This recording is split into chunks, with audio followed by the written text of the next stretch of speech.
In the heart of Africa, a continent often misunderstood and underestimated, lies a profound connection between humanity and the heavens. This is not a tale of passive observation, but of active participation in the rhythms of nature. Africa didn't just predict rain, it summoned it. This is the story of sacred weather science. Rainmaking, at its core, is a spiritual and ecological practice to summon rain.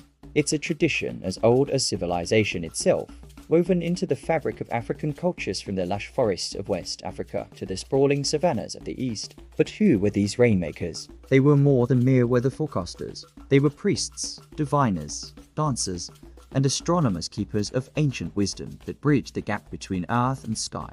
In Africa, rain wasn't random, it was ritual. Each drop was a testament to the intricate dance between human intention and natural forces. This wasn't superstition. It was a sophisticated system of knowledge passed down through generations, refined by centuries of observation and practice. Let's journey to southern Africa, where the legacy of rainmaking reached its zenith in the form of the Modjadji Rain Queen.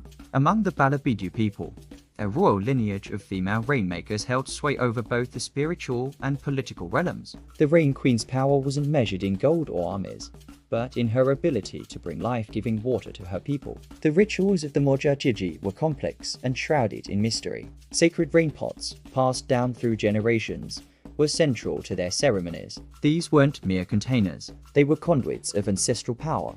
The Rain Queen would invoke the spirits of her predecessors, channeling their wisdom to influence the very clouds above. Her rule was absolute, not because of fear, but because of the vital resource she controlled. She ruled not with armies, but with rain. Moving westward, we encounter the rich traditions of West African rainmaking. Among the Yoruba people, the art of rainmaking was intimately tied to divination and the worship of Orisha, the goddess of winds and storms. Elaborate offerings and ceremonies were conducted to gain her favor and bring forth the rains. The Tiv people of Nigeria had their own unique approach with the Uayalan rituals.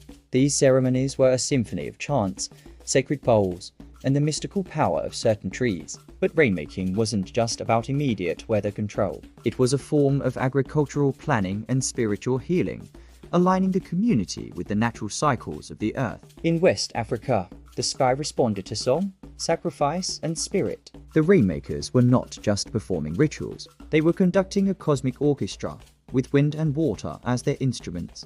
As we move to East Africa, we find the Kikuyu people of Kenya, who approached rainmaking through fervent prayers to Ngea, their supreme deity. These prayers were often offered at sacred fig trees, believed to be conduits between earth and sky. The choice of the fig tree was arbitrary. Its deep roots and broad canopy symbolized the connection between land and heavens. The Maasai, renowned for their warrior culture, were equally adept at the gentler art of rainmaking.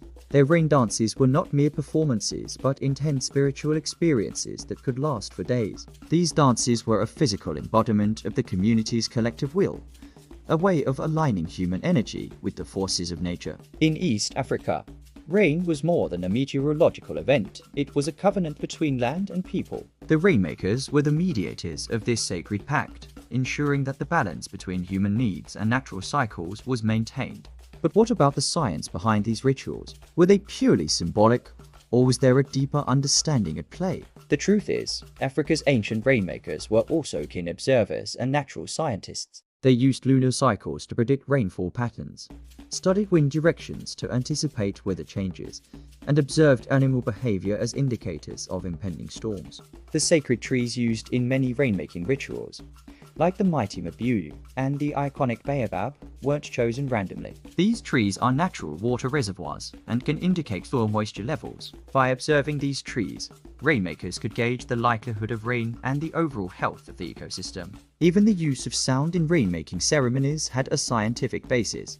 The vibrations from drums, rain sticks, and water bowls could potentially influence atmospheric conditions, creating nucleation sites for raindrops to form. While modern science is still exploring the full extent of these effects, it's clear that Africa's rituals were rooted in observation and adaptation. The wisdom of African rainmakers wasn't confined to a single method or belief system.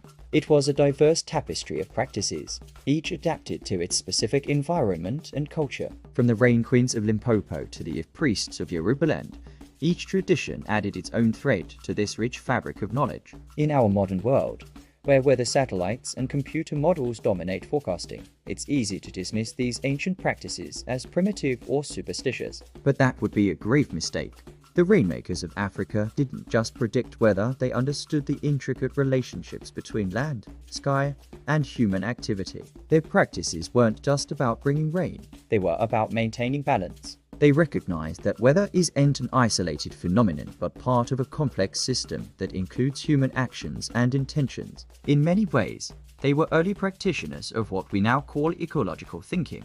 As we face the challenges of climate change and environmental degradation, perhaps it's time to look back to these ancient wisdom keepers, not to replicate their exact methods, but to recapture their holistic understanding of our place in the natural world. Africa didn't just survive drought, it danced with the sky. Its people didn't merely adapt to their environment. They engaged with it, communicated with it, and saw themselves as an integral part of nature's grand design. This wasn't primitive superstition. It was sophisticated ecological awareness, centuries ahead of its time. So the next time you hear thunder rolling across the savannah or feel the first drops of a tropical downpour on your skin, remember, you're experiencing more than just weather. You're witnessing the echo of an ancient dialogue between humanity and the heavens, a conversation that began long ago, when Africa first spoke to the sky.